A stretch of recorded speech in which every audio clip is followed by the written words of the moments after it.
What's up, everybody? Peacekeeping. If you guys welcome back to the Town Hall 14, where we have a brand new update. As you guys can see, we ended up getting our raid medals, 946, and we ended up getting one gem for the defenses as well. So let's go through these. Are all the people that did their raid weekend, all six. I ended up finishing 13th, which isn't too shabby as well. So this update that we got is very interesting, as you guys been maybe watching these sneak peeks from all of the other players. And one person that I want to single out that did these sneak peeks is Kenny Joe. And if you guys don't know Kenny Joe, please check him out on YouTube. Very good content creator. But he singled out something that I didn't really think about.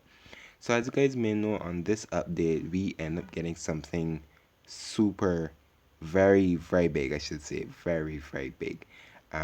The update now, we don't need loot to train our troops.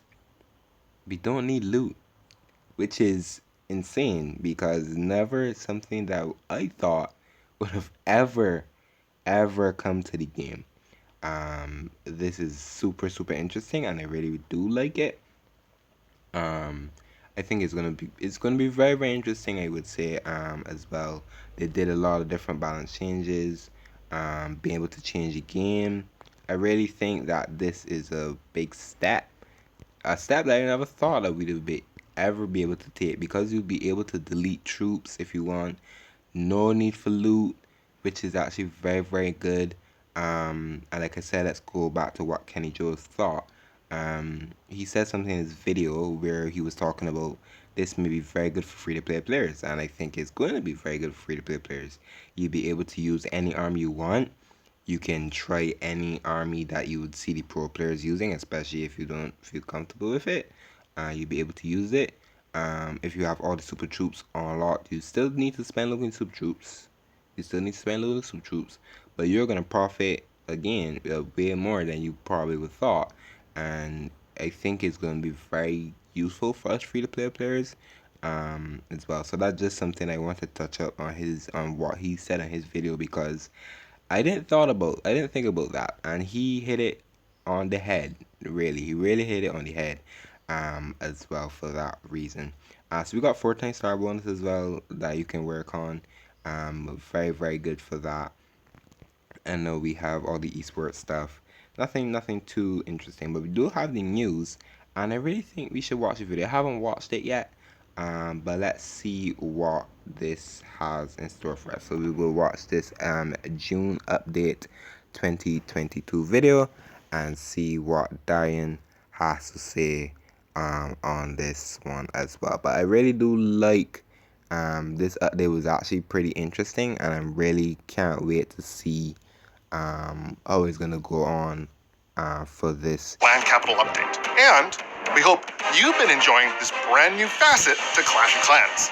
Although Clan Capitals adds a whole new dimension to how you clash, we've got an update coming with some much needed quality of life improvements, game fixes, and balance changes. In this update, we've taken our community's input and we're implementing some changes based on that feedback. We've got quite a few quality of life improvements. Without further ado, let's dive right in. The goal of Clan Capital is to unite and engage the entire clan, where you help create a thriving, growing city where every member can contribute to its development. We've got a few capital-related quality of life improvements going in the June update. So to start, builder potions will now work on the forge, allowing you to speed up the rate at which you can manufacture capital gold. And who doesn't want more of these really cool golden purple coins? We've also added a profile button that will allow you to view your enemy clan during a capital raid. Additionally, you can now create district-friendly challenges during a raid weekend for layouts that have not been changed during that weekend. One thing that we've noticed is that not everybody realizes when an army camp in your clan capital has finished upgrading. When you do an attack during a capital raid weekend, if you have not used the full housing space limit for your army, it will let you know that you cannot initiate that attack. When you visit the trader, if an item is out of stock, usually it just shows up as grayed out. Now, after the update, sold out items will be much more clearly labeled instead of just having a grayed out icon. Trying to determine how many capital raid attacks you have left requires you to visit the clan capital. But after the update, the number of attacks you have left will be displayed over the airship. That way, you don't need to actually visit the clan capital to see how many attacks you have left. So let's touch on raid medals. Raid medals in the current system are rewarded equally amongst everybody in the clan. After the update, raid medals will be distributed based on the number of attacks instead of distributing them equally, even if you haven't used all of your attacks. But what about the home village? I'm sure you're asking.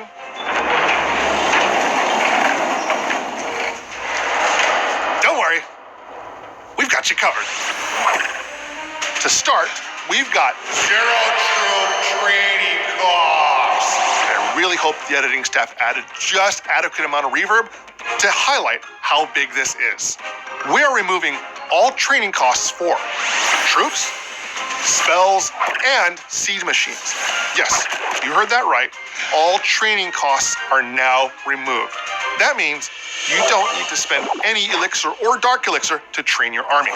Well, worry no longer.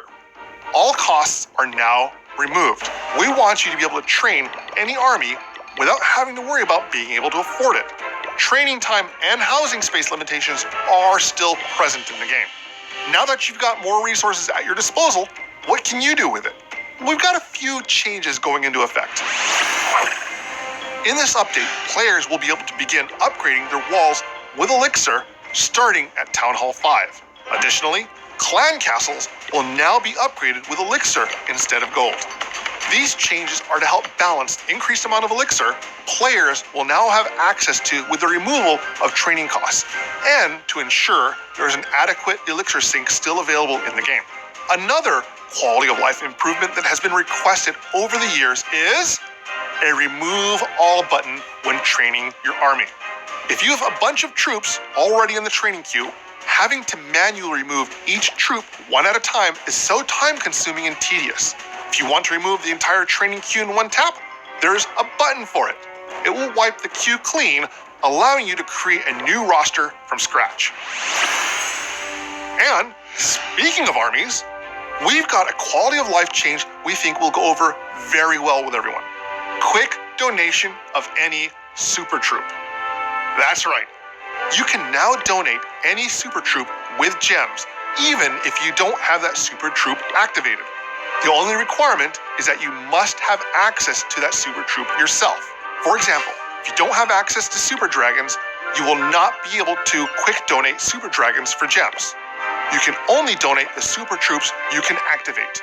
And yes, 1 gem troop donations will work with this, and you'll still receive any season pass or clan perks associated with troop donating. Pretty cool, right?